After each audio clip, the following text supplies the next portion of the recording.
السلام عليكم ورحمة الله وبركاته. اليوم نعلن رسميا افتتاح قناتي على اليوتيوب للفيديوهات طويلة الأمد، يعني الفيديوهات فوق 3 دقائق إلى 4 دقائق. سنبدأ العمل ابتداء من يوم الغد. بالنسبة لهذا الفيديو هو توضيح رسمي للقناة. هذه القناة تعمل على 4 محاور: محور بيان لأختي عندما تقوم بتنزيل فيديو عن الاستثمار العقاري نقوم بنقله هنا، وطبعا حقوق التأليف موجودة لدينا بإذن منها طبعا. الفيديوهات الثانية عن الاستثمارات الفلاحية وأهمية النباتات والزراعات الكبرى. الفيديو الثالث العلاقات العامة والمشاكل الاجتماعية وإلى آخره، والرياضية وكل شيء. يعني بالنسبة إلى هذا هو ما يحصل الآن هو كأس العالم، يعني نوعا ما نريد إرسال رسائل إلى العالم أن كرة القدم هي يعني نوعا ما محبة وإخلاص قبل كل شيء، وهي بمثابة لعبة بين الأشقاء وليست يعني عداوة وإلى آخره، وهي مجرد كرة قدم عادية. آه، اليوم القناة ستعمل أكثر شيء عن الاستثمارات الفلاحية، نوعا ما أهمية الاستثمارات الفلاحية، أهمية الاستثمارات العقارية عند بيان، وأشياء أخرى. لعب جو، يعني ليست قناة يعني نوعا ما في محتوى واحد، إنما محتوى مختلف.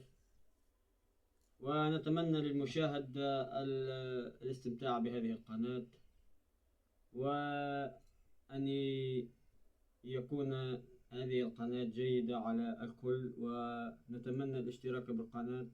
هذا الفيديو هو فيديو رسمي، توضيح رسمي لما معنى هذه القناة، يعني شنو القناة تعمل، شنو ما تعملش، ماذا هذه القناة إلى آخره.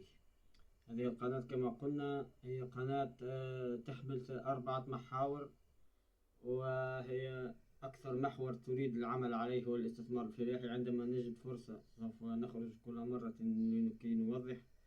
إذا كانت هناك تركيبة للفيديوهات سوف نكمل. نحن كغير بدينا معناتها كما بدأنا. أنا اسمي منتصر مقصودي، تونسي الجنسية، أتحدث اللغة العربية وقليل من اللغة الإنجليزية. أعيش في ولاية الكاف، وبالتحديد في معتمدية اسمها الدهماني.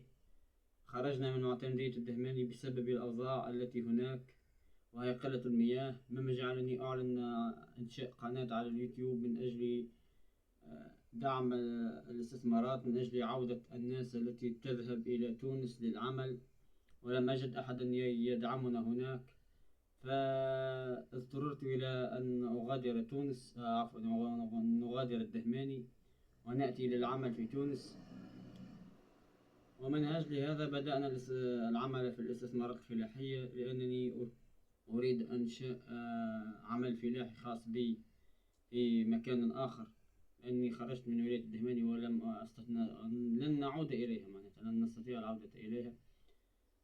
بالنسبة إلى المحاور الأخرى العلاقات العامة، ودائما نجد على فيسبوك أي شيء يعني بخصوص يعني مشكلة أو أعياد أو بلاغ أو أي شيء معناتها نخرج نتحدث عنه، سواء كان اجتماعي، اقتصادي، ثقافي، أي شيء هو العلاقات العامة.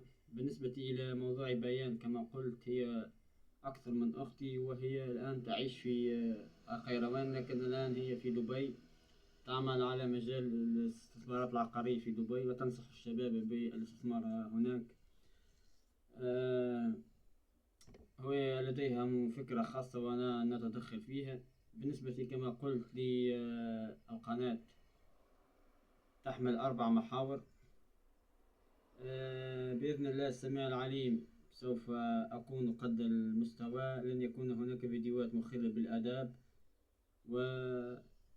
وسنقوم بتنزيل الفيديوهات